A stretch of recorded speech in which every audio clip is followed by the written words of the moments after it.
Isang vlogger may natuklasan po sa Ilocos Norte. Panoorin po ninyo itong vlog ni Jesus Busi Duque. May natuklasan po siya doon sa Ilocos Norte na flood control project. Panoorin po natin yung natuklasan ni Jesus Busi Duque sa kanyang vlog. Marami po siyang natuklasan. Panoorin nyo po kung ano pong natuklasan niya doon sa Ilocos Norte na baluarte ni Pangulong Bongbong Marcos. Panoorin nyo po. Nandito tayo ngayon sa Barangay Gabo, Lawag, Ilocos Norte, kung saan ginagawa yung isang flood control mitigation project na dapat tapos na noong September 2025. Kasama ito sa budget ng GAA 2025.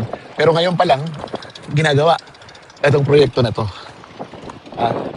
So, malapit lang din ito sa DPWH Regional Office. Ang nakakapagtaka, yung amount ito na 47 million, kahalintulad ng amount ng proyekto doon sa Cavite, Barangay Cavite.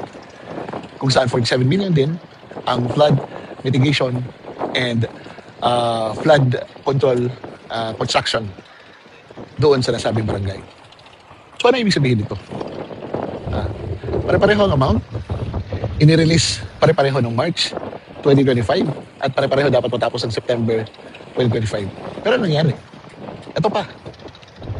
Puro pa river, puro pa construction, at sa tingin ko, nauna yung hatag kaysa sa paglatag. So paano? Hindi na natin patatagalin.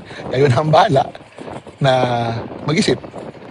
Ilocos Norte ito, bayan ng Pangulo, distrito ng kanyang anak, si Sandro Marcos.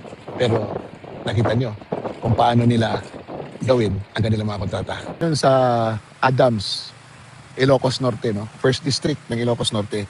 At ito yung isang proyekto. Walang bakal sa loob, hollow point, bumagsak doon. At kung makikita nyo, kung dito natin aanggulohan yung camera, dadalhin natin dito, yung camera, dito, kukuhanan natin ng pahabang ganyan, makikita nyo yung destruction ng itong flood control mitigation project na ito. Di ba? Yan.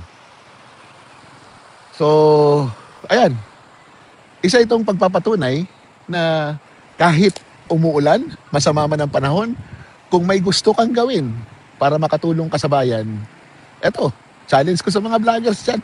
Maghanap din kayo ng mga proyekto na sasabihin nyo na substandard, ghost, at kung sabihin natin na kinurap o kinurakot ng mga empleyado ng gobyerno. Kasama na yung ating mga politiko na pinagdududahan natin. Ito, Mr. Marcos, President Marcos, First District ng Lawag, kay Sandro Marcos. Oh. Ano na ito? Kung gusto nyo, puntahan ninyo para malaman nyo. Ini-inspection ni Vince Dizon lahat ng mga tulay. Pumunta na siya ng Bicol. Yumayanig yung tulay. Pumunta siya sa Negros, sinasabing wala daw tulay. E paano ito?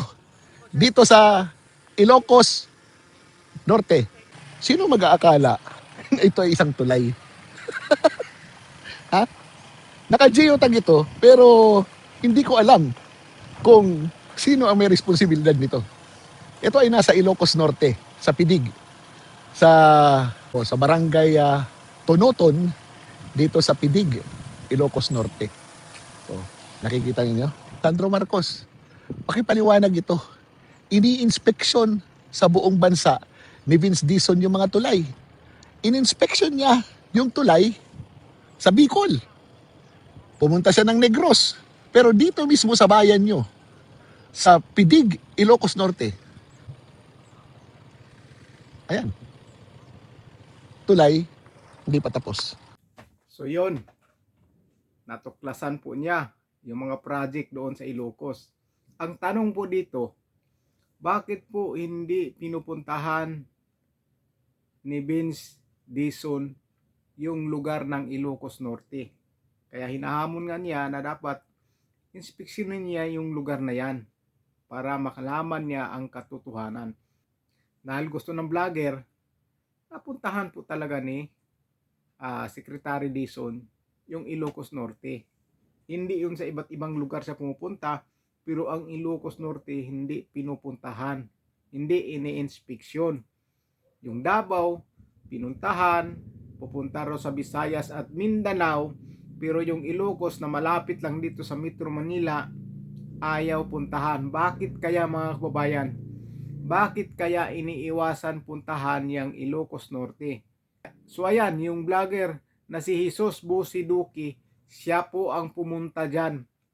Talagang ininspeksyon niya kung ano ang makikita niya. Ayan, tumambad sa kanya yung mga nakikita niyang project. May tulay na hindi tapos, may flood control project na hindi tapos. Yan ang sinasabi ni ni Gobernador Chavit Singson. Ano sinasabi niya? Napuntahan niyo yung Ilocos Norte. Malalaman niyo kung ano ang mayroon sa Ilocos Norte ng mga flood control project. May hindi pa tapos yung tulay, may flood control na nagiba. Ayan, namulat ang lahat sa nakita na video na to. So ayan, pinakita na po ng isang vlogger. Bagong video lang po ito. Bagong tuklas po niya ito. Kasi hindi nga pinupuntahan ng sekretary ng DPWH na si Dizon. Gustong puntahan Visayas, Mindanao, lalong-lalo na yung Davao. Ano kayang mayroon sa Davao? Bakit gustong-gusto nila imbestigahan yung Davao? Na maganda naman ang flood control project sa Davao. Pilit nilang imbestigahan yung Davao na yan. Na maayos naman yung mga flood control project doon, yung Davao City. Walang reklamo ang mga tao. Tuwang-tuwa ngayong mga tao dahil maganda yung city nila. Matahimik, maayos ang pamalakad na kanilang LGU, namumuno sa kanila. Pero yung iba, sinisiraan yung Davao, pati traffic, sinasama pa sa paninira. Traffic ng EDSA, dinadala nila sa Davao. Sabaga, isiraan ang Davao, tapos yung picture na ipopost nila, yung traffic sa EDSA. Ganon sila kadesperado. Ganon sila kadesperado para masira lang si VP Sara Duterte. Kung ano-ano na lang yung binabanat nila kay VP Sara Duterte, kung ano-ano na lang ibinibintang nila kay VP Sara Duterte para lang masiraan sa taong bayan. Pero ang taong bayan po, matalino po ang taong bayan, hindi po yan mauuto at hindi po mabubula sa paninira lamang. Sulit na po ang suporta sa mga Duterte, sulit po. So ayan, yung pinakita ng vlogger, ano po ang masasabi nyo dyan? Video po yan. Video po yan. Talagang sinuyod niya. Baka iilan lang po yung nakita niya, baka mas marami pa nga yan siguro. Mas marami pang natuklasan yan. Grabe yan, di ba? Nasaan yung inspector dyan? Nasaan yung DPWH na secretary? Bakit hindi pinupuntahan yung baluarte ng Pangulo? Yung lugar mismo ng Pangulo. Bakit hindi pinupuntahan? Bakit lumalayo po sila? Andyan lang po yung malapit. Yung isa pang congressman dyan na gustong imbestigahan yung Dolomite Beach. Imbestigahan mo yan. Napakinabangan ng napakaraming tao. Maraming tao ang natutuwa sa ginawa ni Pangulong Rodrigo Duterte dyan sa Manila Bay na ginawang Dolomite Beach. Tapos yung isang congressman na si Ridon gustong imbestigahan. Pag inimbestigahan niya, mga tao ang magagalit sa kanya.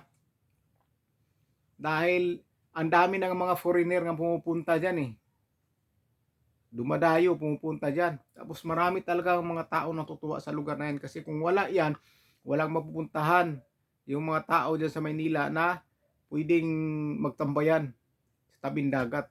Diyan lang, magandang lugar. Samantala dati, puro basura yan. Ngayon, gumanda na, gustong paimbestigahan.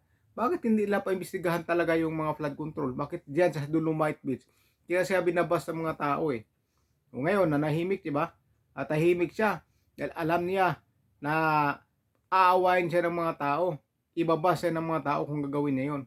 Ganon sila kadesperado. Masisira lang ang mga Duterte. Gagawan nila ng paraan para lang talaga si VP Sara Duterte hindi makatakbo sa 2028 presidential election. So yun lang po mga kabayan, ano pong masasabi nyo dito sa natuklasan ng isang vlogger na si Jesus Busi Duque doon sa Ilocos Norte na baluarte mismo ni Pangulong Bongbong Marcos. Baluarte niya mismo, tapos yung investigasyon kung saan pumupunta yung lugar niya hindi po pinupuntahan ni Vince Dizon, Secretary ng DPWH. Hindi pinupuntahan, malapit lang, pupunta pa sa Mindanao, Visayas. Bakit trabaho na yan, pero bakit hindi pinupuntahan yung malapit lang? Kaya hinahamon siya ng vlogger na inspeksyonin nila para makita nila kung ano ang makikita nila dyan sa lugar mismo ng Pangulo. So ilan po mga babayan, i-comment nyo po sa baba kung ano po masasabi nyo dito sa natuklasan ni Jesus Busi Duque dyan sa Ilocos Norte na baluarte mismo ni Pangulong Bongbong Marcos.